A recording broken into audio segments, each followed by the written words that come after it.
साथियों, आप सभी का इस प्लेटफॉर्म पर स्वागत है।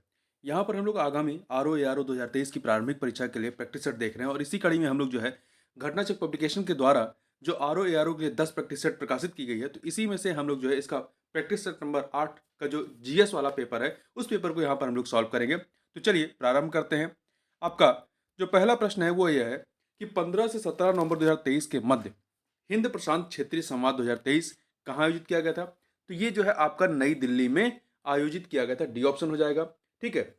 इस कार्यक्रम में उपराष्ट्रपति जगदीप धनखड़ मुख्य अतिथि के रूप में उपस्थित रहे थे और इसका मुख्य विषय क्या था? हिंद प्रशांत समुद्री व्यापार और कनेक्टिविटी पर भू राजनीतिक प्रभाव। आगे चलते हैं। वैश्विक तपेदिक रिपोर्ट 2023 के से संबंधित निम्नलिखित कथनों में से कौन सा कथन जो है वो गलत है? इन चार में से देखिए, पहला, वैश्विक तपेदिक रिपोर्ट विश्व स्वास्थ्य संगठन द्वारा जारी की जाती है, सही है। इसके अनुसार वर्ष 2022 में टीबी या तपेदिक से कुल 7.5 मिलियन लोग पीड़ित थे, ये भी सही है। वर्ष 2022 में टीबी या तपेदिक से 1.3 मिलियन लोगों की मृत्यु हुई थी, ये भी सही है। 2015 से वर्ष 2022 तक टीबी से होने वाली मृत्यु में 19% की कमी आई है, ये कथन आपका गलत है। 19% की नहीं बल्कि 18% की कमी दर्ज की गई। कितनी? 18% की कमी दर्ज की गई है। ठीक है। तो यहां पर आपका जो है डी वाला ऑप्शन गलत है। आगे चलते हैं। अगला है निम्नलिखित में से कौन सी एक सकल घरेलू उत्पाद जीडीपी गणना करने की विधि नहीं है? तो कौन सी नहीं? देखिए, उत्पादन विधि है, आय विधि है, व्यय विधि है, परंतु ह्रासमान लागत विधि इसके तहत नहीं आती है।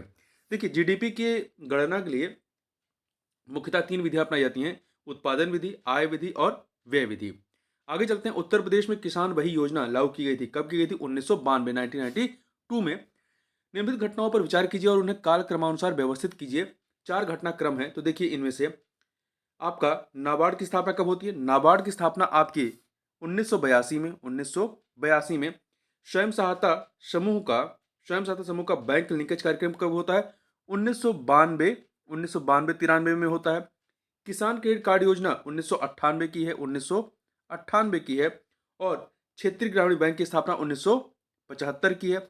तो सबसे पहले क्या होगा? सबसे पहले आपका ये क्षेत्रीय ग्रामीण बैंक की स्थापना होगी, फिर नाबार्ड की स्थापना होगी, फिर आपका स्वयं सहायता समूह का बैंक लिंकेज कार्यक्रम, और फिर सबसे लास्ट में किसान क्रेडिट कार्ड योजना। तो इस प्रकार से आपका 4 1 2 3 ये ऑप्शन हो जाएगा। स्वतंत्र भारत की प्रथम औद्योगिक नीति की घोषणा कब की गई थी? तो ये 6 अप्रैल 1948 को 6 अप्रैल 1948 को घोषित की गई थी तत्कालीन उद्योग मंत्री डॉक्टर श्यामा प्रसाद मुखर्जी के द्वारा। आगे चलते हैं। भारतीय आयकर अधिनियम की धारा 88 में उपलब्ध आयकर छूट को समाप्त करने की सिफारिश निम्नलिखित में से किस समिति ने दी थी? तो ये जो है डॉक्टर विजय केलकर के नेतृत्व में गठित केलकर समिति ने जो है भारतीय आयकर अधिनियम की धारा 88 में उपलब्ध आयकर की छूट को समाप्त करने की सिफारिश की थी। तो किसने? केलकर समिति ने। निम्नलिखित को कालक्रमिक आधार पर इनका विन्यास करना है, मतलब कालक्रम से इसको लगाना है। 14 प्रमुख बैंकों का राष्ट्रीयकरण, फिर आपका सेबी का राष्ट्रीयकरण, आरबीआई का राष्ट्रीयकरण, एलआईसी का राष्ट्रीयकरण। तो देखिए इसमें सबसे पहले क्या होगा? सबसे पहले आपका आरबीआई का राष्ट्रीयकरण होता है 1949 में। 1949 में होता है। ठीक है। तो 3 पहला आ जाएगा। फिर इसके बाद आपका एसबीआई का राष्ट्रीयकरण होता है 1955 में। 1955 में होता है, तो 2 आ जाएगा। फिर इसके बाद एलआईसी का राष्ट्रीयकरण होता है, कब होता है? 1956 में, 1956 में। तो आपका 4 आ जाएगा। सबसे लास्ट में क्या आएगा? 14 बैंकों का राष्ट्रीयकरण होता है 1969, 1969 में। तो यहां पर क्या आ जाएगा? 1 आ जाएगा। तो 3241, 3241, 3241 कहां पे है? 3241 ये ऑप्शन हो जाएगा। आगे बढ़ते हैं। निम्न में से कौन भारतीय रिजर्व बैंक के गवर्नर नहीं रहे हैं? तो देखिए यहाँ पे जो चार ऑप्शन, मनमोहन सिंह, बिमल जलान, सी रंगराजन राजे चलैया। तो इसमें से देखिए मनमोहन सिंह जो है 1982 से 1985 तक थे, 1982 से 85 तक। बिमल जलान ये 1997 से 2003 तक थे। सी रंगराजन ये 1992 से 1997 तक थे। ठीक है। परंतु राजा जे चलैया जो है ये रिजर्व बैंक के गवर्नर नहीं रहे हैं। वर्तमान में जो आरबीआई गवर्नर कौन है? वह है शक्तिकांत दास। ये 12 दिसंबर 2008 से अभी तक इस पद पर है। आगे बढ़ते हैं। निम्नलिखित में से कौन सा सही सुमेलित नहीं है? निम्नलिखित में से कौन सा सही सुमेलित नहीं है? तो यहां पे देखिए महिला समृद्धि योजना 1993 की है। महिला स्वशक्ति योजना 1998 की है। महिला समाख्या योजना 1989 की नहीं है। महिला समाख्या ये कार्यक्रम जो है 1988 1988 की है, तो सी वाला सही नहीं है। राष्ट्रीय पोषाहार मिशन योजना 2003 की है। निम्नलिखित में से कौन सा एक बेरोजगारी के लिए उत्तरदायी नहीं है? कौन सा नहीं है?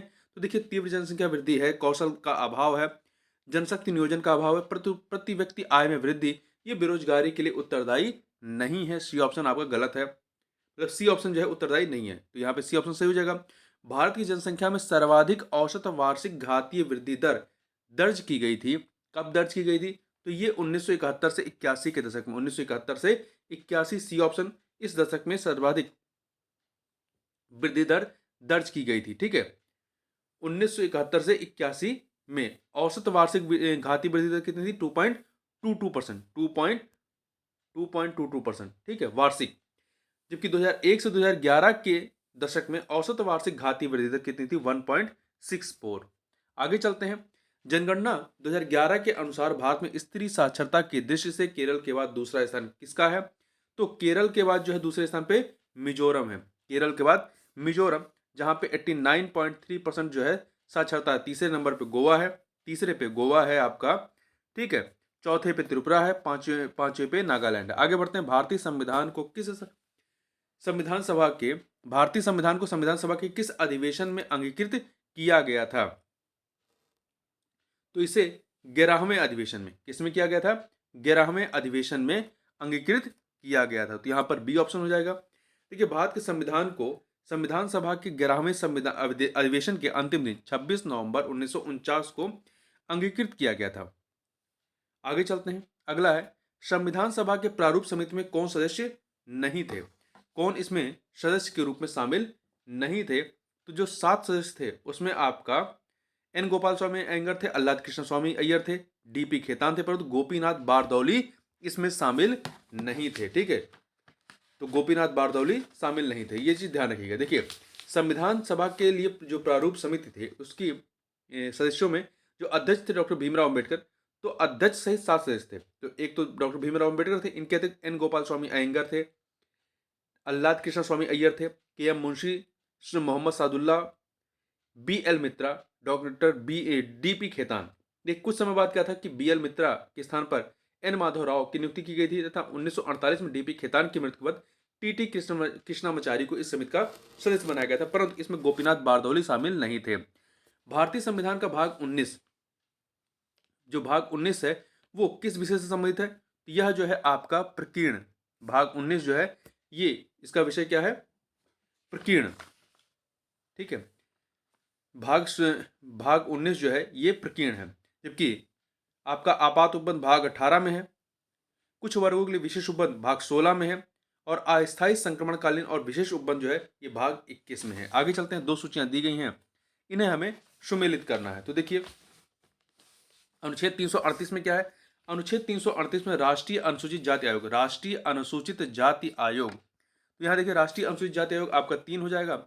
अनुच्छेद 338 का ये राष्ट्रीय अनुसूचित जनजाति आयोग हो जाएगा, राष्ट्रीय अनुसूचित जनजाति आयोग 4 हो जाएगा। 340 पिछड़े वर्गों की दशाओं के अन्वेषण के लिए आयोग की नियुक्ति 1 हो जाएगा। 338 का पिछड़े वर्गों के लिए राष्ट्रीय आयोग, तो 2 हो जाएगा। तो ये क्या हो जाएगा? 3412 अर्थात बी ऑप्शन हो जाएगा। अगला, निम्नलिखित में से कौन सा विषय भारतीय संविधान की 7वीं अनुसूची की सूची 3 में शामिल नहीं है? देखिए, सूची 3 क्या है? समवर्ती, इसमें समवर्ती सूची आता है। ठीक है, तो देखिए, दंड प्रक्रिया संविधान की, एक सेकंड, इसमें 7वीं अनुसूची की सूची 3 में शामिल कौन सा है? तो सूची 3 में क्या है? समवर्ती विषय है। तो देखिए, दंड प्रक्रिया संहिता जो है ये, यह दंड प्रक्रिया संविधान की 7वीं अनुसूची की सूची 3 अर्थात समवर्ती सूची में प्रविष्टि क्रमांक 2 के तहत वर्णित है, तो यहां पर आपका ये ऑप्शन हो जाएगा। जबकि पुलिस हो गया आपका, पुलिस है, ठीक है, कारागार तथा लोक व्यवस्था, ये सूची 2 अर्थात राज्य सूची के विषय में, राज्य सूची में शामिल विषय है। आगे चलते हैं।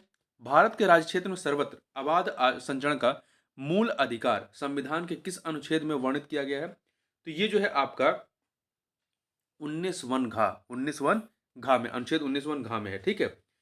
और अनुच्छेद 19 वन गा में क्या है? इसमें संगम या संघ या सहकारी समिति बनाने का है। अनुच्छेद 19 वन अंगा में क्या है? भारत के राज्य क्षेत्र के किसी भाग में निवास करने और बस जाने तथा अनुच्छेद 19 वन छा, इसमें क्या है? कोई वृत्ति, उपजीविका, व्यापार या कारोबार अपनाने के अधिकार से संबंधित। आगे बढ़ते हैं। भारतीय संविधान के किस अनुच्छेद में हिंदू शब्द का प्रयोग किया गया है? तो किसमें किया गया? भारतीय संविधान के अनुच्छेद 25 के 2 खा में, अनुच्छेद 25 2 खा में हिंदू शब्द का प्रयोग किया गया तथा इसके अंतर्गत बौद्ध, जैन, सिख को शामिल किया गया है। अगला है, वर्तमान भारत के राष्ट्रपति का वेतन कितना होता है? तो 5 लाख रुपए प्रतिमाह, 5 लाख रुपए प्रतिमाह होता है, ठीक है। वर्तमान में उपराष्ट्रपति का वेतन 4 लाख रुपए तथा राज्यपाल का वेतन 3.5 लाख रुपए प्रतिमाह होता है। आगे चलते हैं। भारत के उपराष्ट्रपति के निर्वाचन समिति प्रावधान का उल्लेख संविधान के किस अनुच्छेद में है? तो देखिए, भारत के उपराष्ट्रपति के निर्वाचन समिति प्रावधान का उल्लेख संविधान के अनुच्छेद 66 में, किसमें? 66 में दिया गया है, ठीक है। मंत्रिमंडल शब्द का उल्लेख संविधान के किस अनुच्छेद में किया गया है? तो इसका उल्लेख अनुच्छेद 352 में, 352 में किया गया है, 352 में किया गया है। ध्यातव्य है कि मंत्रिमंडल प्रधानमंत्री सहित मंत्रिमंडल स्तर के मंत्रियों की एक परिषद होती है, जिसमें कैबिनेट मंत्री होते हैं। यह मंत्रिपरिषद से आकार में छोटी होती है किंतु शक्ति में बड़ी होती है। लगभग सभी महत्वपूर्ण निर्णय मंत्रिमंडल द्वारा किए जाते हैं। आगे बढ़ते हैं। संविधान सभा की पहली बैठक की अध्यक्षता डॉक्टर सच्चिदानंद सिन्हा ने की थी। इसके लिए इनके नाम का प्रस्ताव किसने किया था? इनके नाम का जो प्रस्ताव है जेबी कृपलानी ने किया था। किसने किया था? जेबी कृपलानी ने किया था। शमक्का सरक्का केंद्रीय जनजातीय विश्वविद्यालय की स्थापना की मंजूरी अक्टूबर 2023 में कैबिनेट द्वारा दी गई। यह कहां पर स्थापित किया जाएगा? इसे जो है आपका तेलंगाना में, कहां पर? तेलंगाना में स्थापित किया जाएगा। हरित भारत के लिए रोड मैप पंचामृत के संदर्भ में कौन सा कथन जो है वो सही नहीं है? तो पंचामृत के बारे में देखिए। पहला, वर्ष 2030 तक 500 गीगावाट की गैर जीवाश्म ऊर्जा क्षमता का पहुंचना, ये आपका सही है। 2030 तक 1 बिलियन कार्बन उत्सर्जन कम करना, ये भी सही है। 2070 तक नेट जीरो का लक्ष्य हासिल करना, ये भी सही है। 2030 तक नवीकरणीय ऊर्जा के माध्यम से 80% ऊर्जा आवश्यकताओं को पूरा करना, नहीं। 2000 इसमें क्या है?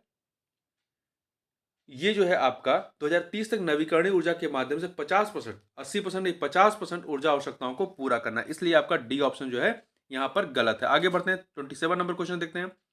गोविंद बल्लभ पंत ने देश के विभाजन की माउंटबेटन योजना को स्वीकार करने का प्रस्ताव पेश किया। निम्नलिखित में से किसने इस प्रस्ताव का विरोध किया था? तो विरोध किसने किया था?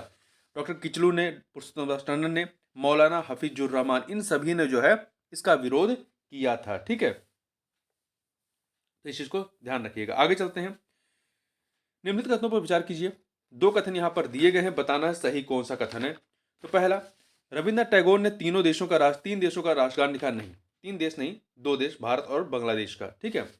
दूसरा, मैं अनिश्वरवादी क्यों हूं भगत सिंह द्वारा रचित पुस्तक है, यह कथन सही है। तो पहला गलत है, दूसरा सही, इसलिए बी ऑप्शन हो जाएगा। निम्नलिखित कथनों पर विचार कीजिए। यहां पर 2 कथन आपके पास दिए गए हैं और बताना है इनमें से सत्य कथन कौन से हैं। तो देखिए, पहला, आईसीसी पुरुष क्रिकेट विश्व कप 2023 का प्रथम मैच जो है नरेंद्र मोदी स्टेडियम अहमदाबाद में हुआ था, सही है। आईसीसी पुरुष क्रिकेट विश्व कप 2023 का final match Narendra Modi stadium Ahmedabad में हुआ, ये भी सही है, ठीक है। 2 के दोनों कथन यहां पर क्या है? सही है। तो सी ऑप्शन हो जाएगा आपका। आगे बढ़ते हैं। निम्नलिखित में से कौन सा कथन जो है वो गलत है? यहां पर आपके पास 4 कथन दिए गए हैं। पहला है, अविभाजित भारत में राष्ट्रीय खेल भारतीय ओलंपिक खेल के रूप में 1924 में लाहौर से प्रारंभ हुआ था, यह कथन आपका सही है। स्वतंत्रता के पश्चात पहला राष्ट्रीय खेल 1948 में लखनऊ में आयोजित हुआ था, यह भी सही है। ओलंपिक प्रारूप पर प्रथम राष्ट्रीय खेल 1985 में नई दिल्ली में आयोजित हुआ था, सही है। भारतीय ओलंपिक संघ का गठन 1930 में हुआ था, नहीं। भारतीय ओलंपिक संघ का गठन 1927 में हुआ था। कब हुआ था? 1927 में हुआ था। और इसके संस्थापक कौन थे? संस्थापक अध्यक्ष सर दोराबजी टाटा था, सचिव डॉक्टर A.G. नोएरन थे। आगे बढ़ते हैं। निम्नलिखित कथनों पर विचार कीजिए। यहां पर आपके पास 3 कथन दिए गए हैं, बताना है इनमें से सत्य कथन कौन से हैं? तो देखिए, पहला, 1934 में केंद्रीय विधानसभा के लिए चुनाव हुए थे तथा 1937 में प्रांतीय विधानसभाओं के लिए चुनाव हुए थे। 34 में केंद्रीय विधानसभा के लिए और 37 में प्रांतीय विधानसभा के लिए, सही है। 1937 में प्रांतीय विधानसभाओं के चुनाव 1935 के भारत सरकार अधिनियम के तहत हुए थे, सही है। 1945 का केंद्रीय विधानसभा चुनाव भारत सरकार अधिनियम 1919 की शर्तों के तहत हुआ था। ये कथन भी सही है। यहाँ पे तीन के तीनों कथन क्या है?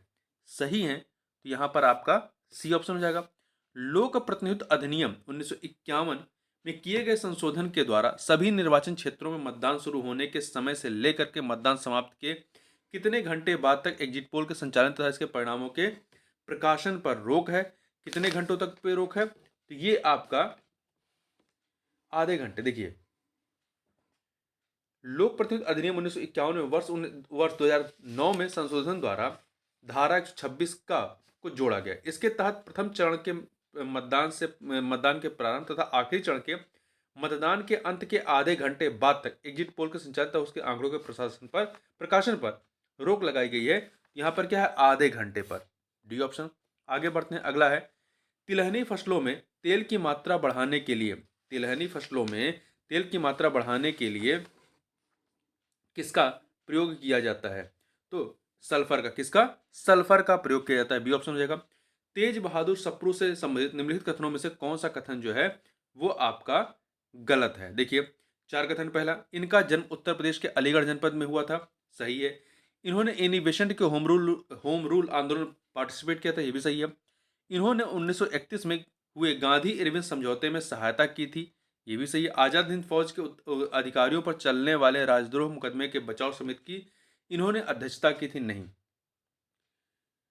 उसका नेतृत्व जो है, जो देखिए, आजाद हिंद फौज के अधिकारियों पर चलने वाले राजद्रोह मुकदमे के बचाव समिति की जो अध्यक्षता की थी, किसने की थी? भूलाभाई देसाई ने। किसने की थी? भूलाभाई देसाई ने की थी, ना कि तेज बहादुर सप्रू ने। इसलिए यहाँ पे डी ऑप्शन सही नहीं है। 109वीं भारतीय विज्ञान कांग्रेस का आयोजन कहाँ किया जाएगा? तो देखिए,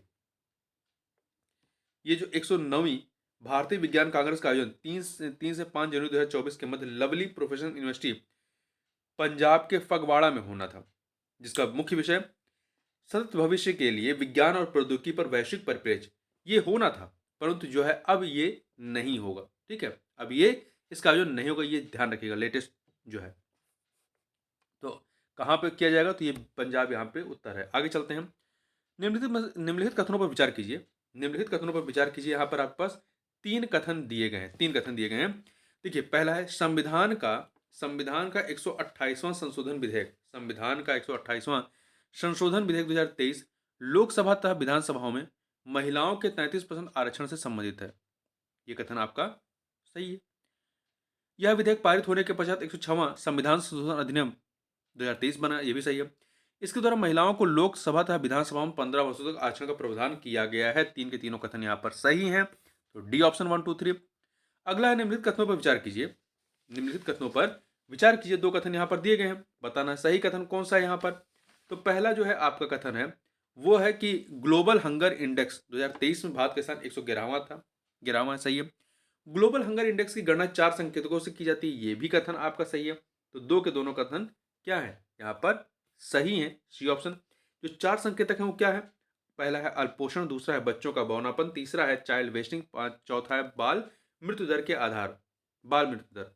आगे चलते हैं। 2021-22 के आंकड़ों के आधार पर सेब उत्पादन में सही क्रम क्या है? तो देखिए, यहाँ पे डी ऑप्शन पढ़िए। जम्मू कश्मीर, हिमाचल प्रदेश, उत्तराखंड, अरुणाचल प्रदेश, ये क्रम है। सबसे अधिक जम्मू कश्मीर में है। ठीक है, सबसे अधिक कहाँ पर होता है? जम्मू कश्मीर में, फिर आपका हिमाचल प्रदेश, फिर उत्तराखंड है, फिर अरुणाचल प्रदेश है। आगे चलते हैं। गगनयान से संबंधित निम्नलिखित तथ्यों में से कौन सही है? तो कौन सा यहाँ पर सही है वो बताना। देखिए, पहला, यह भारत का प्रथम मानव युक्त अंतरिक्ष उड़ान मिशन है, सही है। यदि भारत इस मिशन में सफल होता है तो वाह्य अंतरिक्ष में मानव मिशन भेजने वाला भारत जो है चौथा देश बन जाएगा, ये भी सही है। इसके द्वारा 3 अंतरिक्ष यात्रियों के एक दल को वाह्य अंतरिक्ष में ले जाने की योजना है, ये भी सही है। ठीक है, तो यहाँ पर दो के दोनों कथन क्या, सॉरी, 3 के 3 कथन सही है, डी ऑप्शन हो जाएगा। अगला प्रश्न है, निम्नलिखित में से कौन सुमेलित नहीं है? योजनाएं दी गई हैं और उनके प्रारंभ होने का वर्ष। देखिए, प्रधानमंत्री वय वंदन योजना 2017 की है, संपूर्ण बीमा ग्राम योजना 2017 की है। प्रधानमंत्री कृषि सिंचाई योजना 2015 की है, परंतु स्वच्छ भारत मिशन जो है ये 2015 की नहीं, क्योंकि इसे 2 अक्टूबर 2014 को प्रारंभ किया गया था, 2 अक्टूबर 2014, ना कि 2015 को। तो डी ऑप्शन सही नहीं है। अगला है, निम्नलिखित में से कौन सा युग्म सुमेलित नहीं है खनिज और खनिज या खनिज तेल 2021 के आंकड़े और शीर्ष उत्पादक देश के रूप में। तो देखिए यहाँ पर आपका बॉक्साइट के उत्पादन में ऑस्ट्रेलिया है, स्वर्ण के उत्पादन में चीन है, हीरे में रूस है, कच्चे तेल के उत्पादन में जो है रशिया नहीं है। 2021 के आंकड़ों के आधार पर विश्व में कच्चे तेल के उत्पादन में शीर्ष स्थान पर कौन है? संयुक्त राज्य अमेरिका है। रूस दूसरे स्थान पर है। तो यहां पर ध्यान रखिएगा, डी वाला सही नहीं है। बॉक्साइट के उत्पादन में ऑस्ट्रेलिया, स्वर्ण में चीन है, हीरे में रूस है और कच्चे तेल में अमेरिका है। आगे चलते हैं। निम्नलिखित राज्यों या केंद्र शासित प्रदेशों में से किसका लिंगानुपात 2011 की जनगणना के आधार पर सर्वाधिक है? तो किसका है? केरल का है। केरल में कितना लिंगानुपात रहा है? ये 1084 रहा है। दूसरे स्थान पर पुडुचेरी है। पुडुचेरी 1037, ठीक है, 1037। तीसरे स्थान पर आपका तमिलनाडु था, जहां पर कितना था? 996। आगे चलते हैं। कृषि एवं किसान मंत्रालय के अनुसार किसान मंत्रालय के अनुसार 2023-24 के लिए प्रमुख खरीफ फसलों के उत्पादन का प्रथम अग्रिम अनुमान कितना रहा है? तो यह जो है 1485 lakh metric tonne, 1485 lakh metric tonne, A option हो जाएगा। निम्नलिखित कथनों पर विचार कीजिए। यहां पर 3 कथन दिए गए हैं, बताना है इनमें से सही कथन कौन सा है। तो यहां पे देखिए, पहला जो है उत्तर प्रदेश में पर्यटन विभाग की स्थापना 1954 में की गई थी, ये कथन आपका सही है। दूसरा, उत्तर प्रदेश पर्यटन विकास निगम की स्थापना 1972 में की गई थी, ये कथन आपका गलत है, क्योंकि उत्तर प्रदेश पर्यटन विकास निगम की जो स्थापना 1974 में की गई थी, 1974 में। तो यहाँ पे दूसरा वाला गलत है। तीसरा, उत्तर प्रदेश में पर्यटन को उद्योग का दर्जा 1958 में दिया गया था, ये सही है। पहला और तीसरा सही है, सी ऑप्शन। अगला है, निम्नलिखित में से कौन सा विकल्प जो है वो सुमेलित है? कौन सा सुमेलित है ये हमें बताना है, ठीक है। तो देखिए, यहां पर जो आपका पहला दिया गया है कि इंटरनेशनल बुकर पुरस्कार 2023, ये डॉक्टर रवि कन्नन को नहीं दिया गया है, ये डॉक्टर रवि कन्नन को नहीं दिया गया है, ये आपका गलत है, ठीक है। देखिए, इंटरनेशनल बुकर पुरस्कार 2023 जो है बुल्गारिया के लेखक जॉर्जी गोस्पोडिनो को, किसको दिया गया है? ये दिया गया है जॉर्जी गोस्पोडिनो द्वारा लिखित तथा एंजेला रोडेल द्वारा अनुवादित उपन्यास टाइम शेल्टर को दिया गया है। किसको दिया? टाइम शेल्टर को दिया गया है। तो पहला आपका गलत है। वहीं दूसरा जो है अंतरराष्ट्रीय सांख्यिकी पुरस्कार 2023 जो है ये किसे दिया गया है? ये अंतरराष्ट्रीय सांख्यिकी पुरस्कार 2023 सी आर राव को दिया गया है, ठीक है। किसको दिया गया? सी आर राव को दिया गया, ना कि प्रोफेसर इंडिया रिनाल्डो को। तो बी वाला गलत हो गया। तीसरा, स्टॉकहोम वाटर प्राइज 2023, यह पुरस्कार दिया गया प्रोफेसर एंड्रिया रिनाल्डो को। प्रोफेसर एंड्रिया रिनाल्डो, यहां जो लिखा गया है, एक सेकेंड, ये ठीक है। तो यहां पर आपका सी वाला भी गलत है। एवल पुरस्कार 2023 ये लुइस एस कैफरेली को दिया गया है, ठीक है। अर्जेंटीना के मूल के अमेरिकी गणितज्ञ लुइस एफ कैफरेली को यह पुरस्कार प्रदान किया गया। तो यहां पर आपका डी वाला जो है वो सही हो जाता है। अगला है, सितंबर 2023 में किस देश में भूकंप के कारण 2900 से अधिक लोगों की मृत्यु हो गई? तो कहां पे? मोरक्को में माराकोश के पास जो है यह इसका जो भूकंप का केंद्र माराकोश था, और आपका मोरक्को में 6.8 तीव्रता का विनाशकारी भूकंप आया था। अगला, निम्नलिखित कथनों पर विचार कीजिए। यहां पर आपके पास 2 कथन दिए गए हैं और बताना है इनमें से कौन सा कथन जो है वो सही है। देखिए, मेरा गांव मेरी धरोहर योजना राष्ट्रीय मानचित्रण मिशन के अंतर्गत शुरू की गई है, यह कथन आपका सही है। दूसरा, इसका शुभारंभ प्रधानमंत्री मोदी द्वारा 27 जुलाई 2023 को किया गया था, नहीं। इसका जो शुभारंभ है वो गृह मंत्री अमित शाह के द्वारा 27 जुलाई 2023 को किया गया था। पहला कथन सही है, दूसरा गलत है, इसलिए आपका ये ऑप्शन हो जाएगा। आगे चलते हैं, निम्नलिखित कथनों पर विचार कीजिए। 2 कथन यहां पर आपके पास दिए गए हैं, तो देखिए बताना सही कौन सा। पहला, ग्लोबल फिनटेक फेस्ट 2023 का आयोजन बंगलुरु में किया गया, नहीं, ये कथन आपका सही नहीं है, ठीक है। ये कहां पर हुआ था? ये आपका जियो वर्ल्ड सेंटर मुंबई में किया गया था, तो पहला कथन आपका गलत हो गया। दूसरा, यह national payment corporation of India, payment council of India और फिनटेक कंजर्वेशन कन्वर्जेंस काउंसिल द्वारा संयुक्त रूप से आयोजित किया गया था। तो यहां पर आपका पहला जो है गलत है, दूसरा सही, इसलिए बी ऑप्शन हो जाएगा। मध्यकालीन भारत में मनसबदारी प्रथा खास तौर पर इसलिए चालू की गई थी ताकि ताकि क्या हो सके, इसलिए चालू की गई थी ताकि साफ सुथरा प्रशासन लागू हो सके, ताकि साफ सुथरा प्रशासन लागू हो सके। मनसबदारी व्यवस्था एक विशिष्ट प्रशासनिक व्यवस्था थी जिसका प्रचलन मुगल शासक अकबर द्वारा किया गया था। संभवतः दशमलव प्रणाली पर आधारित मंगोलों की सैन्य व्यवस्था ही, जिसकी कुछ छाप दिल्ली सल्तनत के सैन्य संगठनों पर दिखाई पड़ती है, मुगलों की सैन्य व्यवस्था का आधार रही होगी। ठीक है, तो इसका जो उद्देश्य था वो एक साफ सुथरा प्रशासन को लागू करना था। आगे बढ़ते हैं। निम्नलिखित में से कौन सा सही सुमेलित नहीं है? तो यहां पर सिक्के दिए गए और किसके द्वारा चलाए गए हैं ये बताना। देखिए, दाम का जो सिक्का है ये ताम्र की मुद्रा थी। दाम जो सिक्का है ये ताम्र की मुद्रा थी, ताम्र की। इसे शेरशाह सूरी द्वारा चलाया गया था, तांबे का जो सिक्का था। दूसरा, देसाई राजस्व अधिकारी होता था। देसाई जो है राजस्व अधिकारी था, सही है। दीवान प्रांतीय राजस्व का प्रमुख होता था, सही है। जरीब एक प्रकार का कर था, नहीं। जरीब जो है वो मुगल काल में भू राजस्व व्यवस्था के संदर्भ में जरीब भूमि की माप हेतु प्रयुक्त होने वाली एक क्या था, पैमाना था या मानक था, जरीब। तो यहां पर डी वाला सही नहीं है। अगला, निम्नलिखित में से प्रथम कर्नाटक युद्ध का कौन सा तत्कालिक कारण था? प्रथम कर्नाटक युद्ध का तत्कालिक कारण कौन सा था? यहां पर आप देखें, इसका जो तत्कालिक कारण क्या था? अंग्रेजों द्वारा फ्रांसीसी जहाजों का अधिग्रहण करना। अंग्रेजों द्वारा फ्रांसीसी जहाजों का अधिग्रहण करना था। देखिए, कर्नाटक का जो प्रथम युद्ध होता है ये 1746 से लेकर के 48 ईस्वी के बीच में होता है। कर्नाटक का प्रथम युद्ध अस्टिया के उत्तराधिकार युद्ध जो कि 1740 ईस्वी में प्रारंभ होता है का विस्तार मात्र था। गृह सरकारों की आज्ञा के विरुद्ध ही दोनों दलों, अंग्रेज और फ्रांसीसियों में 1746 ईस्वी में युद्ध प्रारंभ हो गया। अंग्रेज कैप्टन बर्नेट के नेतृत्व में अंग्रेज सेना का द्वारा कुछ फ्रांसीसी जहाजों पर अधिकार कर लेना युद्ध का तत्कालिक कारण बना। आगे बात करते हैं, उस समय जब नेपोलियन की शक्ति के सामने यूरोप में साम्राज्य धराशायी हो रहे थे, तो नीचे लिखे गए गवर्नर जनरलों में से किस एक ने भारत में ब्रिटिश पताका फहराए रखी थी? तो ये ब्रिटिश पताका किसने फहराए रखी थी? तो ये था लॉर्ड वेल्जली। कौन था? लॉर्ड वेल्जली जो है उस समय ब्रिटिश पताका फहराया था। लॉर्ड वेल्जली ने भारत की ओर से 1797 में 1797 ईस्वी में प्रस्थान किया, जो कि आंग्ल इतिहास में संभवतः सबसे अंधकारमय समय था। ठीक है, आगे चलते हैं। निम्नलिखित में से कौन असम में 1857 की क्रांति का नेता था? असम में तो देखिए, वहां के दीवान मनीराम दत्त, वहां के दीवान जो मनीराम दत्त थे, इन्होंने असम में 1857 की क्रांति का जो है नेतृत्व प्रदान किया था। बाद में ये इनके विद्रोह का दमन होता है और इन्हें फांसी दे दी गई थी। आगे चलते हैं। दो सूचियां हैं घटनाएं और इनकी तिथियों के संबंध में, इन्हें हमें सुमेलित करना है। देखिए, बैरकपुर विद्रोह कब होता है? बैरकपुर विद्रोह जो है नवंबर 1824 में, तो दो से मिलाइए।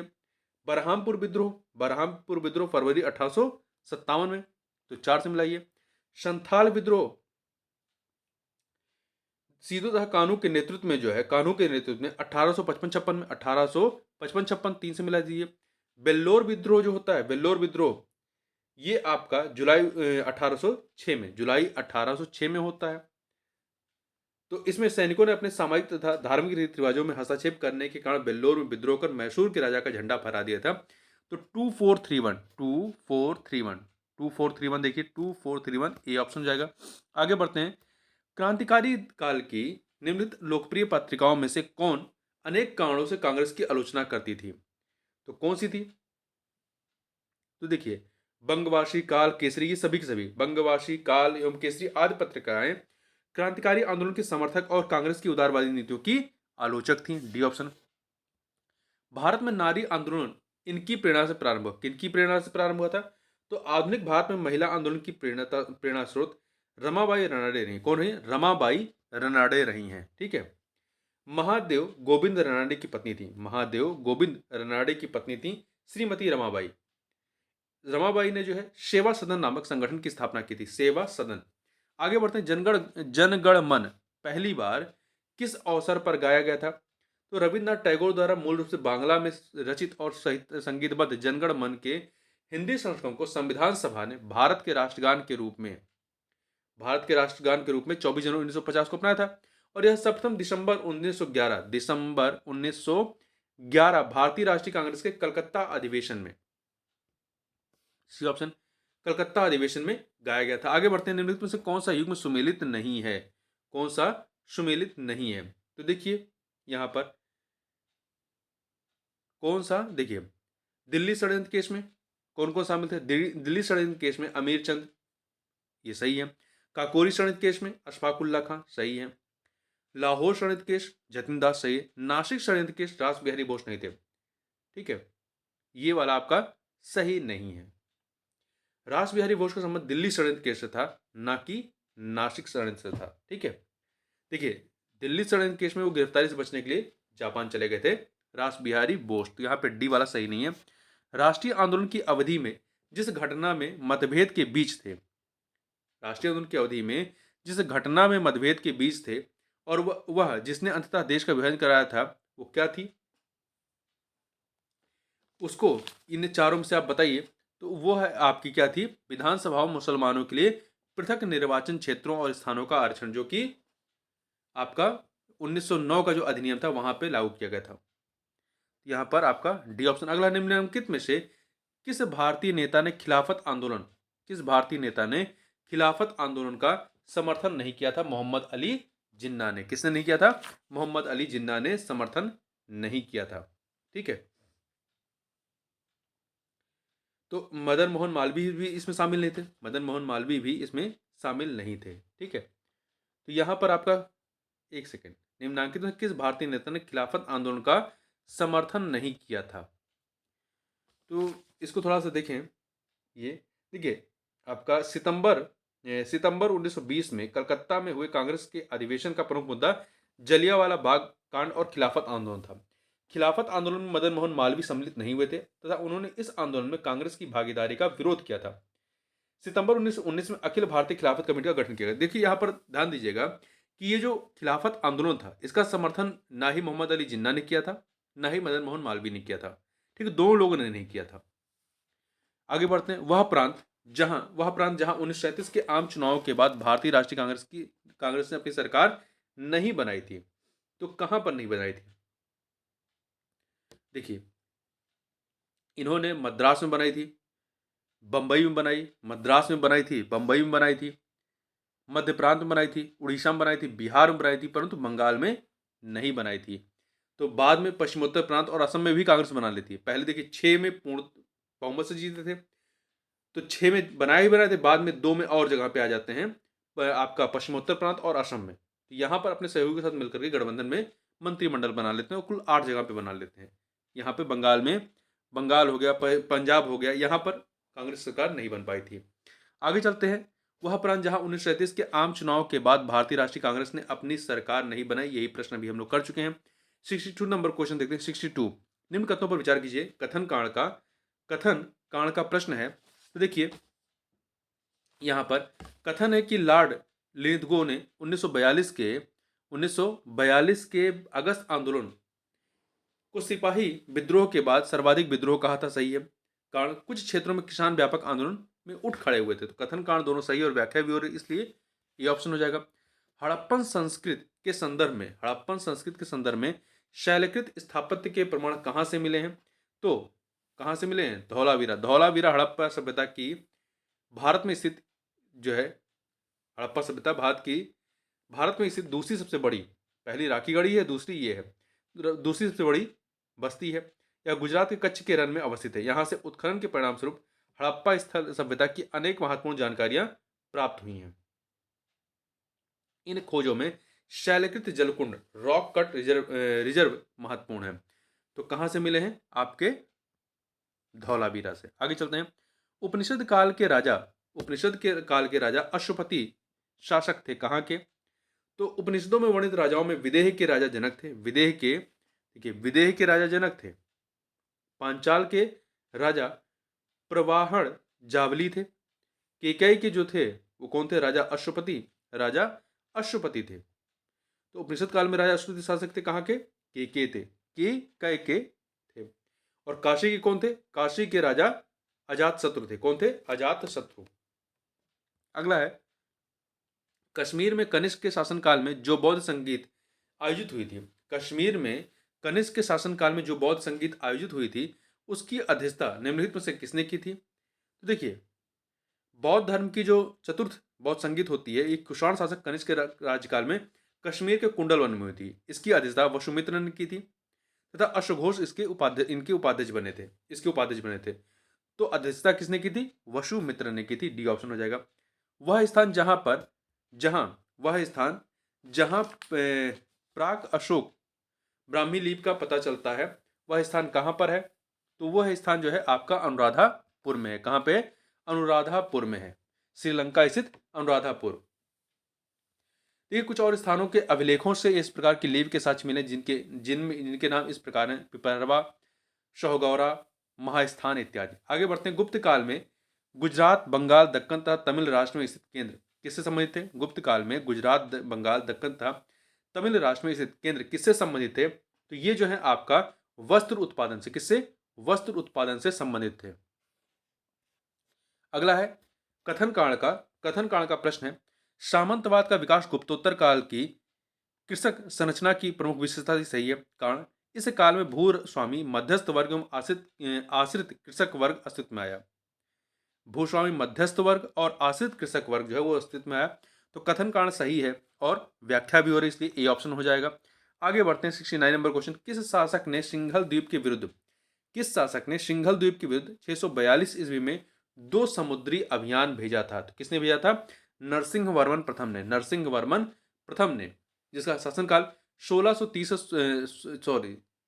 से 668 तक था। नरसिंह वर्मन प्रथम पल्लव वंशी शासक था। 642 ईस्वी में चालुक्यों के विरुद्ध युद्ध में नरसिंह वर्मन को लंका के राजकुमार मान वर्मा से सहायता मिली थी। अतः उसने मान वर्मा को पुनः सिंघल की गद्दी दिलाने के लिए शक्तिशाली नौसेना को 2 बार उसकी सहायता सिंघल द्वीप भेजा था। ठीक है। नरसिंह वर्मन प्रथम ने शून्य का आविष्कार किया था किसने? तो यह जो है किसी अज्ञात भारतीय ने। किसने किया था? किसी अज्ञात भारतीय ने किया था। ठीक है, तो यहाँ पे डी ऑप्शन हो जाएगा। अलाउद्दीन खिलजी के प्रसिद्ध सेनापतियों में किसकी मंगोलों के विरुद्ध लड़ते हुए मृत्यु हुई थी? तो यह है जफर खां। किसकी? अलाउद्दीन का प्रसिद्ध सेनापति था जफर खां। जफर खां जो है ये मंगोलों के विरुद्ध लड़ता हुआ मारा गया, जो अपने समय का श्रेष्ठ और साहसी सेनापति था। जफर खां के शौर्य और भारतीय सेना की दृढ़ता से मंगोल अत्यधिक प्रभावित हुए थे। आगे चलते 72 नंबर क्वेश्चन देखते हैं। 72 क्या है? सल्तनत काल के अधिकांश अमीर एवं सुल्तान किस वर्ग के थे? सल्तनत काल के अधिकांश अमीर एवं सुल्तान जो है ये आपका तुर्क वर्ग के थे। किस वर्ग के? तुर्क वर्ग। ए ऑप्शन हो जाएगा। ठीक है, आगे चलते हैं। होयसल स्मारक पाए जाते हैं कहां पर? तो ये जो होयसल स्मारक है ये हलेविडु और वेल्लूर में पाए जाते हैं। होयसल राजवंश की राजधानी द्वार समुद्र का वर्तमान नाम जो है वो हलेविडु है, जो कर्नाटक के हासन जिले में स्थित है। इसकी ख्याति इसकी स्थापत्य की विरासत के कारण है। ठीक है, ध्यान रखिएगा कहां पे है? हलेविडु और बेलूर में। निम्नलिखित में से किन 2 शासकों के मध्य 17 मई 1540 ईस्वी को कन्नौज के पास युद्ध होता है? तो ये जो आपका 1540 में कन्नौज का जो युद्ध है ये किसके मध्य में होता है? तो ये आपका हुमायूं एवं शेरशाह सूरी के मध्य में कन्नौज या विलग्राम का युद्ध होता है 1540 में। ठीक है, जिसमें इस युद्ध में हुमायूं की पराजय होती और इस युद्ध के बाद हुमायूं को भारत से निर्वासित होना पड़ा था। आगे चलते हैं। इंग्लैंड की रानी एलिजाबेथ प्रथम का समकालीन भारतीय राजा कौन था? तो अकबर था। इंग्लैंड की रानी एलिजाबेथ प्रथम का समकालीन भारतीय राजा जो था वो अकबर था। ठीक है, अकबर। आगे चलते हैं। देखिए, एलिजाबेथ प्रथम का जो शासनकाल था वो 1558 से 1603 था। और अंग्रेज जो अकबर था वो 1556 से 1605 तक। ठीक है, 1605 तक था। आगे चलते हैं।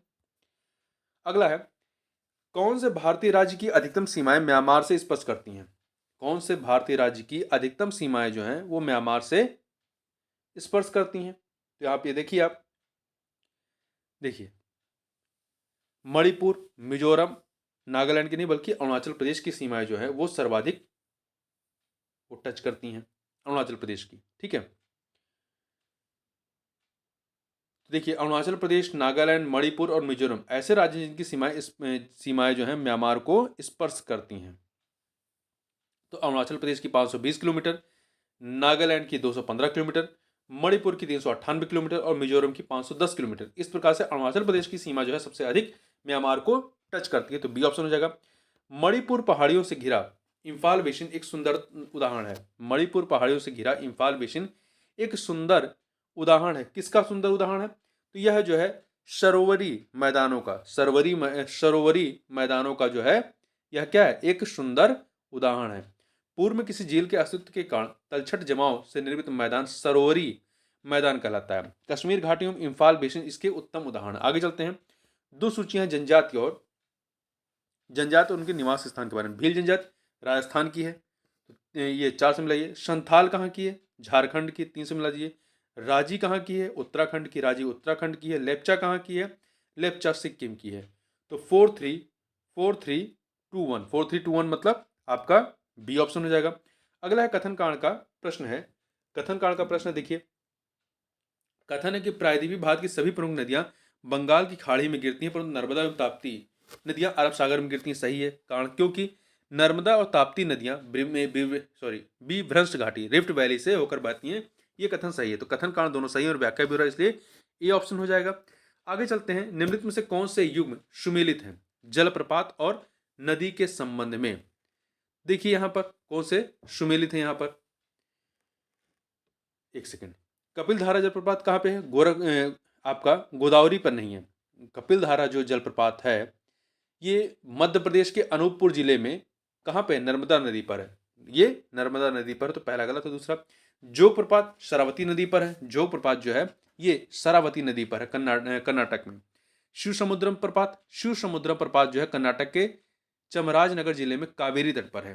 तो जोग प्रपात शरावती पे है, शिव समुद्रम कावेरी पर है, कपिल धारा जो है ये आपका नर्मदा पे है। तो यहाँ पर दूसरा तीसरा ही सही है, इसलिए बी ऑप्शन। विश्व की सबसे पुरानी व विकसित नहर व्यवस्था भारत में कौन सी है? तो ये कौन सी है? ये है आपकी गंग नहर। कौन सी है? गंग नहर है। ठीक है, विश्व की सबसे पुरानी एवं विकसित नहर व्यवस्थाओं में से गंग नहर है। इसका निर्माण बीकानेर के तत्कालीन महाराजा गंगा सिंह ने करवाया था। यह नहर सतलुज नदी से फिरोजापुर के निकट हुसैनी वाला से निकाली गई। इसका निर्माण वर्ष 1927 में पूर्ण हुआ था। आगे चलते हैं। निम्नलिखित युगों पर विचार कीजिए। जलाशय और राज्य को यहाँ पर देखिए और बताना है कितने युग में इसमें से सुमेलित नहीं है। कितने युग में सुमेलित नहीं है? घाट प्रभा कहाँ पे? तेलंगाना में नहीं, कर्नाटक में है। ठीक है, तो गलत। गांधी सागर कहाँ पे? मध्य प्रदेश में। इंदिरा सागर कहाँ पे है? आंध्र प्रदेश नहीं, मध्य प्रदेश। तो तीसरा वाला गलत है। मैथोन कहाँ पे है? छत्तीसगढ़ में नहीं, झारखंड में है। मैथोन झारखंड में है, तो ये भी गलत। तीन कितने कितने युग में गलत है? 3 युग में जो है गलत है। C option. राज 3077 एक प्रजाति है। तो ये किसकी प्रजाति है? ये गेहूं की। किसकी है? गेहूं की एक प्रजाति है। डी ऑप्शन हो जाएगा। यह सामान्य बुआई के लिए एवं सिंचित क्षेत्र हेतु उपयुक्त मानी जाती है। ठीक है, गेहूं की अन्य प्रमुख प्रजातियों में सोनालिका, अर्जुन, कुंदन, अमर, भवानी, चंद्रिका, देश रत्न, कंचन, गोमती इत्यादि। आगे बढ़ते हैं। कौशल किस फसल की उन्नत प्रजाति है? जो कौशल है ये किस फसल की उन्नत प्रजाति है? तो ये आपका जो है किसका है? मूंगफली का। कौशल जो है मूंगफली की उन्नत प्रजाति है। ठीक है, आगे चलते हैं। 85 नंबर। अंधी घाटियां पाई जाती हैं कहाँ पर? ये अंधी घाटियां जो है आपके कास्ट प्रदेश में। किसमें? कास्ट प्रदेश में पाई जाती हैं। आगे चलते हैं। भारत और चीन के अतिरिक्त निम्नलिखित में से कौन से समूह में दिए गए देश म्यांमार की सीमावर्ती है? भारत और चीन के अतिरिक्त निम्नलिखित में से कौन से समूह में दिए गए देश म्यांमार के सीमावर्ती हैं? यहाँ पे देखिए थाईलैंड है, लाओस है, बांग्लादेश। वियतनाम नहीं करता है, वियतनाम नहीं करेगा। ठीक है, इधर आपका मलेशिया म्यांमार से टच नहीं करेगा। तो थाईलैंड, लाओस और बांग्लादेश, डी ऑप्शन हो जाएगा। ठीक है, यहाँ पर डी ऑप्शन आपका हो जाएगा। आगे बढ़ते हैं। 2 सूचियां दी गई हैं, इन्हें हमें क्या करना है? सुमेलित करना है। नगर और किस नदी के किनारे हैं? खार्तुम नगर, खार्तुम जो शहर है ये नील नदी किनारे है, 2 से मिला दीजिए। बज बज्रजा वेले, बग्रजा वेले, बग्रजा वेले कहाँ का है? जैरे, 1। रॉटरडम, राइन नदी के किनारे, रॉटरडम राइन नदी किनारे, ये आपका 4 हो जाएगा। पेरिस शी नदी के किनारे है, तो 3 हो जाएगा। तो 2143, 2143, 2143 अर्थात ये ऑप्शन हो जाएगा। आगे चलते हैं, निम्नलिखित में से कौन सा या से मानव क्रियाकलापों के कारण हाल में बहुत अधिक संकुचित हो गया या सूख गया है। निम्नलिखित में से कौन सा या से मानव क्रियाकलापों के कारण हाल में बहुत अधिक संकुचित हो गया है या सूख गया है। तो ये कौन सा है आपका? अरल सागर। ठीक है, ऐसा किसके साथ हुआ है? अरल सागर साथ में। ठीक है, तो ये जो है आपका 1989 की स्थिति की तुलना में 2014 में जो आंकड़े लिए गए हैं वो काफ़ी इस प्रकार बताते हैं कि सर्वाधिक इसमें क्या है, ये संकुचित हुआ है। आगे चलते हैं, यहाँ पर ए ऑप्शन 88 का ये हो जाएगा। शुमेल कीजिए, यहाँ पर शुमेल करना है कि कौन सा किसके साथ सही है। ठीक है, एक सेकेंड। तो देखिए 89 में आपका जूल का मात्रक क्या हो जाएगा? जूल का मात्रक कार्य है। जूल का मात्रक कार्य नहीं है, जूल किसका मात्रक है? तो कार्य का है। ठीक है, जूल आपका जो है वो कार्य का मात्रक है, तो यहाँ पर आपका 3 हो जाएगा। एम्पियर किसका मात्रक है? एम्पियर धारा का है। वाट किसका मात्रक है? वाट जो है सामर्थ्य का। बोल्ट किसका मात्रक है? बोल्ट जो है विभवांतर का। कैलोरी ऊष्मा का, 5। तो 31245 ये ऑप्शन। आगे बढ़ते हैं, पानी का आपेक्षिक घनत्व सर्वाधिक निम्नलिखित ताप पर होता है। पानी का आपेक्षिक घनत्व सर्वाधिक निम्नलिखित ताप पर होता है 4 डिग्री सेंटीग्रेड पर, 4 डिग्री सेंटीग्रेड। क्षितिज के समीप सूर्य एवं चंद्रमा के दीर्घ वृत्ताकार दिखाई देने का कारण क्या है? तो इसका कारण जो है आपका अपवर्तन है। क्या है? अपवर्तन है। अगला है, निम्नलिखित कथनों पर विचार कीजिए। 2 कथन दिए गए, कथन कारण का प्रश्न है। यदि फ्रीजर पर बर्फ इकट्ठी होती है तो रेफ्रिजरेटर में शीतलन बुरी तरह प्रभावित हो जाता है। सही है, कारण क्योंकि बर्फ एक दुर्बल चालक है, एक कुचालक के तौर पर कार्य करता है। तो कथन कारण दोनों सही है और व्याख्या भी हो रहा है, इसलिए ये ऑप्शन हो जाएगा आपका। आगे चलते हैं, कलपक्कम के फास्ट ब्रीडर टेस्ट रिएक्टर में प्रयुक्त ईंधन कौन सा है? तो इसमें जो है आपका प्लूटोनियम, कलपक्कम के फास्ट ब्रीडर टेस्ट रिएक्टर में प्रयुक्त जो ईंधन है वो है प्लूटोनियम। क्या है? प्लूटोनियम है। अगला प्रश्न है, भारत के सर्वप्रथम स्वदेशी विकसित कंप्यूटर का नाम क्या था? परम। क्या नाम था? परम नाम था। ठीक है, इसको ध्यान रखिएगा। परम पुणे स्थित प्रगत संगणन विकास केंद्र या सीडैक द्वारा डिजाइन और विकसित किए गए भारतीय सुपर कंप्यूटरों की एक श्रृंखला है परम। इस श्रृंखला की दुर्लभतम मतलब जो सबसे तेज मशीन है वो है परम सिद्धि AI। ठीक है, और सीडैक द्वारा ही विकसित परम पद भारत का प्रथम टेराफ्लास सुपर कंप्यूटर है। आगे चलते हैं, चंद्रमा एक्सरे दूरबीन का नाम किस वैज्ञानिक के सम्मान में रखा गया है? चंद्रमा एक्सरे दूरबीन का जो नाम है किसके नाम पर रखा गया है? तो इसका नामकरण जो है भारतीय मूल के प्रख्यात अमेरिकी खगोलविद सुब्रमण्यम चंद्रशेखर के नाम पर रखा गया है। आगे चलते हैं, अगला है, 2 सूचियां दी गई हैं, 2 सूचियां दी गई हैं, इन्हें हमें क्या करना है? सुमेलित करना है। ठीक है, यहां पर देखिए त्रिशूल जो है, त्रिशूल ये लघु परास सतह से वायु प्रक्षेपास्त्र है। लघु परास सतह से वायु, तो 3 से मिला दीजिए।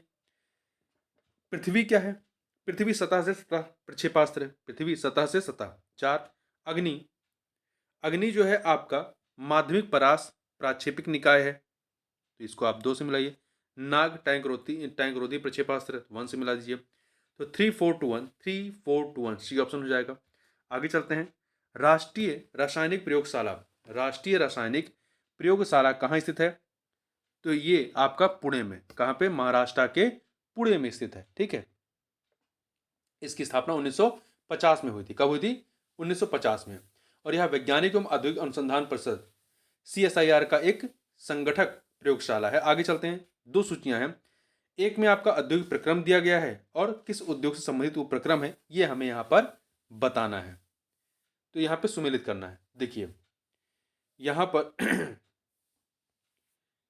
भंजन की क्रिया किसमें होती है? ये होती है पेट्रोलियम में, 2 से मिलाइए। प्रगलन की क्रिया किसमें होती है? ताम्र में होती है, 3 से मिला दीजिए। हाइड्रोजनीकरण की क्रिया किसमें होती है? ये खाद्य वसा में। वल्कनीकरण की क्रिया किस में होती है? तो ये आपका रबर में होती है। ठीक है, तो देखिए भंजन की क्रिया जो होती है आपकी पेट्रोलियम में, प्रगलन की क्रिया होती है ताम्र में, हाइड्रोजनीकरण की क्रिया होती है खाद्य वसा में, वल्की वल्कनीकरण की क्रिया रबर में होती है। तो 2 3 4 1 बी ऑप्शन हो जाएगा। आगे चलते हैं 99 नंबर क्वेश्चन। फिर से दो सूचियां दी गई हैं, इन्हें हमें सुमेलित करना है। ब्लीचिंग पाउडर, ब्लीचिंग पाउडर मतलब कैल्शियम ऑक्सीक्लोराइड, कैल्शियम ऑक्सीक्लोराइड 3 से मिलाइए। इसका फार्मूला क्या होता है? CaOCl2। ठीक है। Baking soda, sodium bicarbonate, sodium bicarbonate NaHCO3, ये आपका 1 हो जाएगा। Washing powder, sodium carbonate Na2CO3, sodium carbonate 2 से। Plaster of Paris, plaster of Paris calcium sulphate hemihydrate, calcium sulphate hemihydrated, ये 4 से हो जाएगा। तो 3124 अर्थात सी ऑप्शन। दो सूचियां हैं फिर से, पदार्थ और उनके अनुप्रयोग, कहां पर उसको इस्तेमाल किया जाता है, ये हमें जो है यहां पर सुमेलित करना है। तो देखिए, नीला थोथा का इस्तेमाल कवकनाशी के रूप में, नीला थोथा कवकनाशी 2 से मिलाइए। ईओशीन का इस्तेमाल कृत्रिम वर्षा में होता है। ठीक है। सिल्वर आयोडाइड का, सिल्वर आयोडाइड का किस में होता है? ये आपका, एक सेकेंड एक सेकेंड रुक जाइए। नहीं, नीला थोथा जो है ये आपका कवकनाशी में। ईओशीन का जो है, ईओशीन ये लाल स्याही होता है। 3 से मिलाइए। सिल्वर आयोडाइड, सिल्वर आयोडाइड कृत्रिम वर्षा में, यहाँ पे 1 से मिला दीजिए। जिंक फॉस्फाइड, ये कृतकनाशी, कृतकनाशी या रोडेंट नाशी। ठीक है, तो ये आपका 4 हो जाएगा। तो क्या हो जाएगा? 2314 सी ऑप्शन हो जाएगा। तो देखिए, नीला थोथा क्या है? कवकनाशी है। ईओशिन क्या है? लाल स्याही में इस्तेमाल होता है। जिंक सिल्वर आयोडाइड कृत्रिम वर्षा में। जिंक फास्फाइड जो है आपका, जिंक फास्फाइड कृतकनाशी, कृंतकनाशी।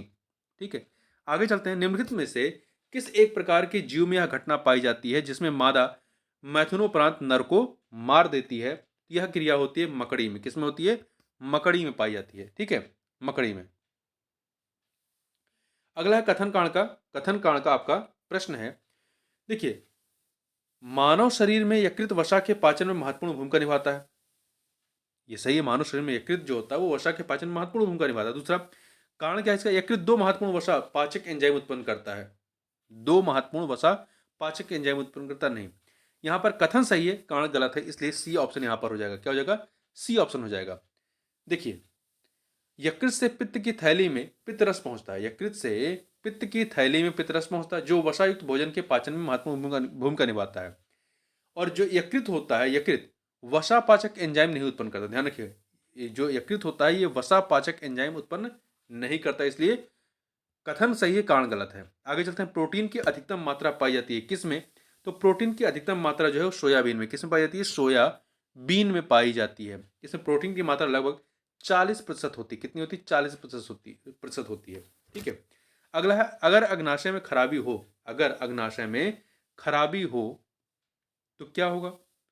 यदि ये खराब हो तो क्या होगा? इंसुलिन और ग्लूकेगॉन, इंसुलिन और ग्लूकेगॉन नहीं बनेगा। ठीक है, तो यहां पर बी ऑप्शन हो जाएगा। देखिए, अग्नाशय एक मिश्रित ग्रंथि है, मिक्स्ड ग्लैंड है, जिससे पाचक एंजाइम तथा इसकी लैंगरहेंस की दीपिकाओं की बीटा कोशिकाओं से इंसुलिन, इंसुलिन अल्फा कोशिकाओं से ग्लूकेगॉन तथा डेल्टा कोशिकाओं से सोमेटोस्टेटिन नामक हार्मोन्स का स्त्रावण होता है।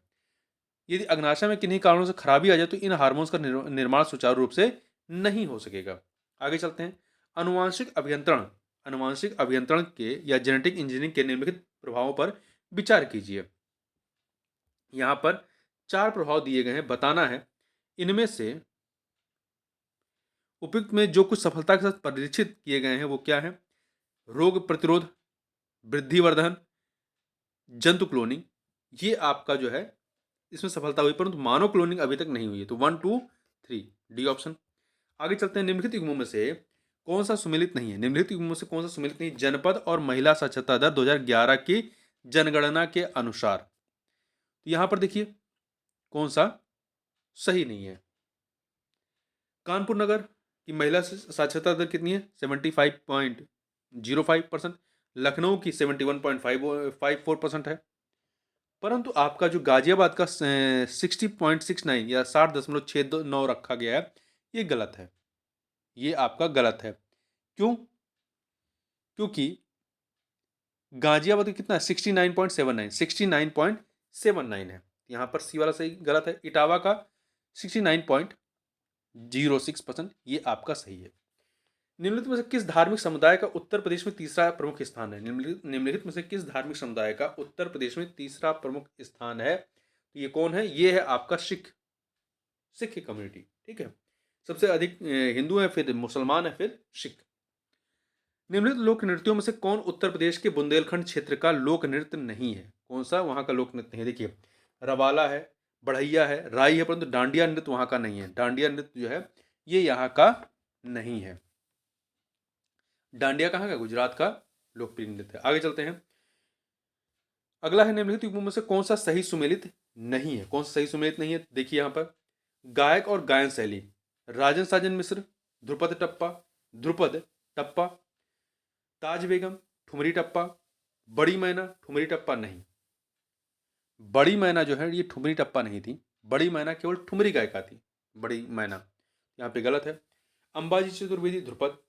पंडित दीनदयाल उपाध्याय पशु चिकित्सा विज्ञान विश्वविद्यालय कहाँ पर अवस्थित है? तो ये मथुरा में। पंडित दीनदयाल उपाध्याय पशु चिकित्सा विज्ञान विश्वविद्यालय कहाँ पर है? मथुरा में। इसको ध्यान रखिएगा। ठीक है, इसकी उत्तर प्रदेश सरकार द्वारा 25 अक्टूबर 2001 को इसकी स्थापना की गई थी। यह संस्थान राज्य का पहला तथा देश का चौथा ऐसा संस्थान है। आगे चलते हैं।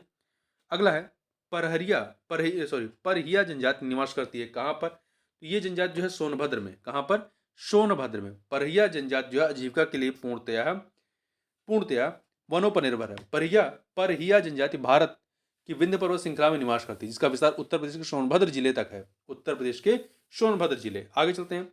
यहाँ मैथ रीजनिंग के प्रश्नों को हम लोग छोड़ते हुए आगे बढ़ते हैं। ठीक है, उसको हम लोग यहाँ पर नहीं देखेंगे। अब सीधे आइए 125 नंबर क्वेश्चन पे। 125 नंबर क्वेश्चन पे देखते हैं क्या है कि निम्नलिखित कथनों में से कौन सा कथन जो है वो सत्य नहीं है। यहाँ पे देखिए, पहला कथन है आपका कि भूमध्य रेखा से ध्रुवों की ओर जात विविधता में वृद्धि होती है। नहीं, भूमध्य रेखा से ध्रुवों की ओर जाने पर जात विविधता में कमी आती है। तो यहाँ पर आपका ए ऑप्शन गलत है। बी देखें, उष्णकटिबंध शीतोष्ण क्षेत्रों की अपेक्षा अधिक जातियों को आश्रय देते हैं। सही है। विशालतम जैव विविधता अमेजनी वर्षावनों में पाई जाती है। सही है। जात विविधता शीतोष्ण क्षेत्रों से ध्रुवों की ओर घटती जाती है। ये सही है। आगे चलते हैं। निम्नलिखित कथन पर विचार कीजिए और यहाँ पर आपके पास दो कथन दिए गए हैं, बताना है सही कथन कौन सा है। ठीक है, सही कथन कौन सा है? तो पहला क्या है आपका कि भारत में रेड पांडा प्राकृतिक रूप से केवल पश्चिमी हिमालय में पाया जाता है। ये कथन आपका गलत है।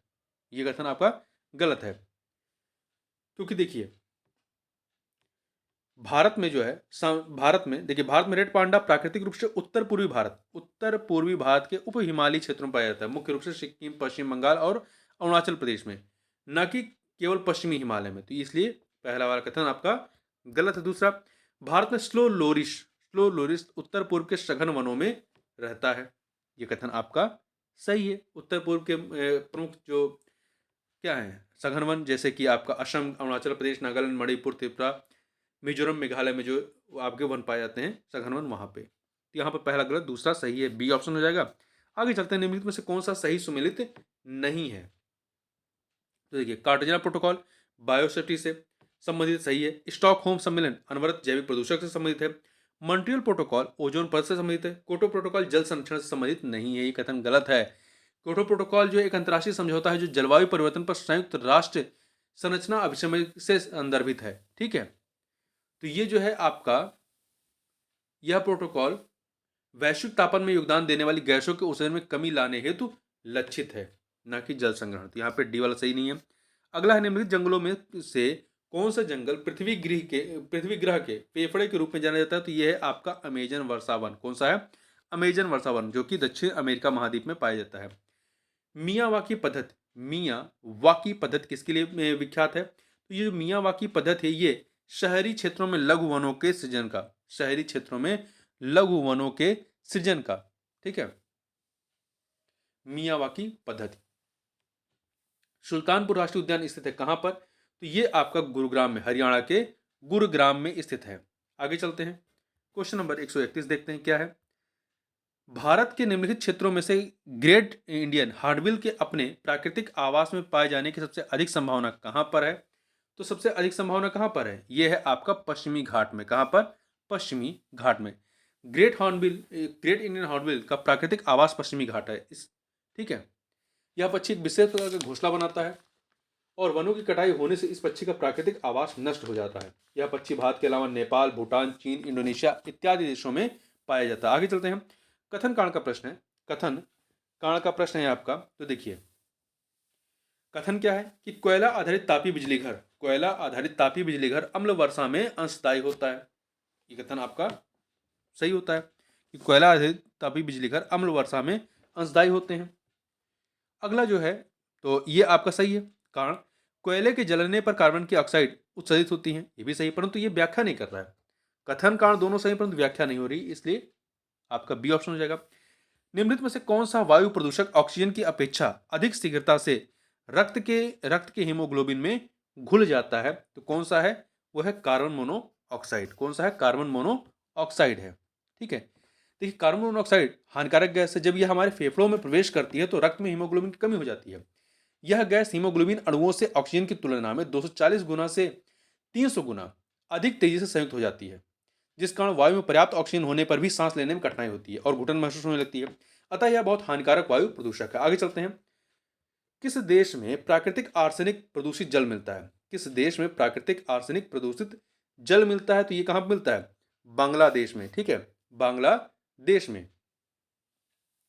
WHO द्वारा फरवरी 2018 में जारी एक तथ्यात्मक विश्लेषण के आधार पर प्राकृतिक आर्सेनिक प्रदूषित जल अर्जेंटीना, बांग्लादेश, चिली, चीन, भारत, मैक्सिको तथा संयुक्त राज्य अमेरिका में मिलता है, ठीक है।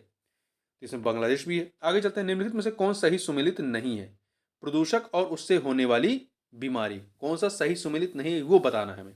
तो देखिए पारा से मिनमाता बीमारी, कैडमियम से इटाई बीमारी, नाइट्रेट आयन से blue baby syndrome, fluoride ion से अपच नहीं होता है। फ्लोराइड आयन से जो है आपका अपच नहीं होता। फ्लोराइड आयन की अधिकता से दांतों की बीमारी, जिसे फ्लोरोसिस कहते हैं, फ्लोरोसिस कहा जाता है, ये हो जाता है। इस बीमारी में दांतों का बाह्य आवरण जो इनेमल होता है वो प्रभावित होता है तथा दांतों में पीलापन आ जाता है। यहाँ पे डी वाला सही नहीं है। एजेंडा 21 में कितने समझौते हैं? एजेंडा 21 में जो है आपके 4 समझौते हैं। कितने हैं? 4 समझौते हैं इसमें, ठीक है। आगे चलते हैं, नॉर्मन बोरलॉग को किस क्षेत्र में नोबेल पुरस्कार दिया गया था? तो इन्हें किस में दिया गया था? शांति के क्षेत्र में। शांति के क्षेत्र में। किस अधिनियम ने भारतवासियों को अपने देश के प्रशासन में कुछ हिस्सा लेना संभव बनाया? तो ये था आपका चार्टर एक्ट 1833। चार्टर एक्ट 1833 की धाराओं में सबसे महत्वपूर्ण धारा 87 थी, जिसमें यह कहा गया था कि किसी भी भारतीय अथवा क्राउन की देशिज प्रजा को अपने धर्म, जन्मस्थान, वंशानुक्रम, वर्ण अथवा इनमें से किसी एक कारणवश कंपनी के अधीन पद अथवा सेवा के अयोग्य नहीं माना जा सकेगा। कालांतर में राजनीतिक आंदोलन में 1833 एक्ट की यह धारा प्रशासन भागीदारी हेतु मुख्य आधार बनी थी। आगे चलते हैं, भारतीय संविधान का कौन सा भाग और अध्याय संघ और राज्यों के बीच विधायी संबंध के बारे में है? तो यह है भाग 11 अध्याय 1। भाग 11 देखिए, भारतीय संविधान के भाग 11 का अध्याय 1 जो है, जिसमें अनुच्छेद 245 से 255 है, संघ और राज्यों के बीच विधायी संबंधों के बारे में। जबकि इसी भाग 11 का अध्याय 2 जो है, अनुच्छेद 256 से 263, वो प्रशासनिक संबंधों के बारे में है। जबकि भाग 12 जो है, भाग 12 वो जो है वित्तीय संबंधों के बारे में है। भाप की गुप्त ऊष्मा कितनी होती है? भाप की गुप्त ऊष्मा जो कितनी होती है? 540 कैलोरी, ठीक है।